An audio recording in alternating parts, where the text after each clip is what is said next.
Over to the years, the State Department began laying off over 1,350 U.S.-based employees as part of President Donald Trump's overhaul of the diplomatic corps. The layoffs affecting 1,107 civil service and 246 foreign service officers come amid global crises like Russia's war in Ukraine and tensions in the Middle East. An internal memo states that the cuts are aimed at streamlining operations and eliminating inefficiencies. The overall reduction will total nearly 3,000 employees out of the 18,000 based in the United States. Critics argue that this restructuring could weaken the U.S.'s ability to counter growing adversaries like China and Russia. Democratic leaders, including Senator Tim Kaine, slammed the decision, calling it reckless, especially given the escalating global challenges. Well, now let's have Angela Fobbs join me now from Mainz in Germany to discuss the Trump administration's recent mass layoffs. That's a very short conversation we'll be having. Good evening to you, Angela Fobbs. Can you tell us how the Democrats are receiving this news of the recent layoffs?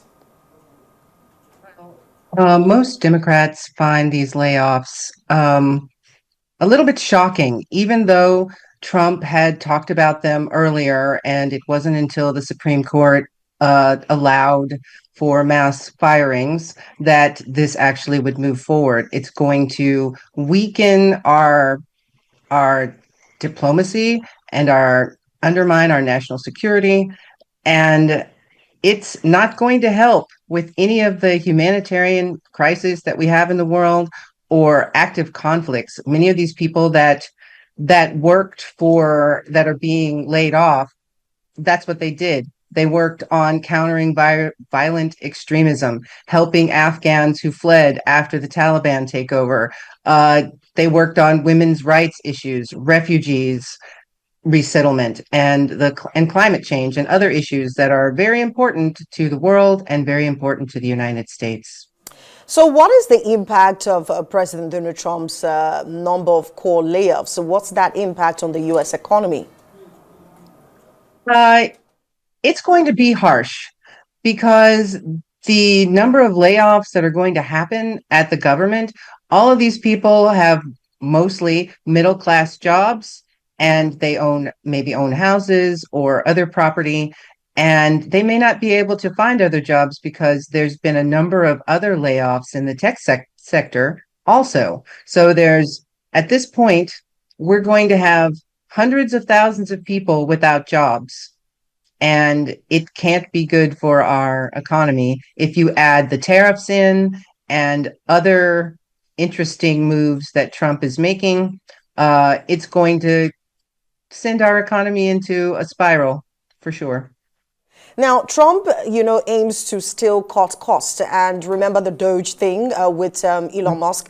And this may be, tilted towards that direction. But the numbers are baffling. Don't you think over 1,000 out of about 8,000 is fair enough from, the report we've got with regards that 1,100 and something in number of the layoffs? Isn't that fair from 8,000? Well, it actually depends on what you're trying to achieve. If you're trying to achieve peace and world stability, then it's a lot of people. Our government operates lean. It doesn't have a lot of fat. We don't have a bloated bureaucracy. I know that's what Marco Rubio and Donald Trump have said, but it's not actually true. Our government is we could actually probably use more people doing these jobs and not less. Right. Now, how do you relate that with, the internal memo that states that the cuts are aimed at streamlining operations and eliminating inefficiencies? Plus, also, it has the relationship with it and what's going on in the Middle East. Now, according to the report, it says 246 foreign service officers. It comes amid a global crisis in Russia, the war in Ukraine, and tensions in the Middle East. Well, this really comes actually at a bad time that they're laying off all of these people. We have a lot of international things that we need to take care of as Americans. I think that it's going to give other countries, some of our adversaries, an opportunity uh, to make their way into other countries, into what could have been or what should be our allies, into their countries and offer them help that we should be offering them. I don't think it's going to streamline anything. I think it's just going to be one more mess that Donald Trump and the Republican Party has created. And what's really the worst part to me is that Marco Rubio seemed like he would be a good Secretary of State, but he's just proven that he's just a puppet of the regime. And they want to restructure the diplomatic corps and the Department of State so that they have people that obey Donald Trump and not follow their oath, which is to the Constitution and not to one person.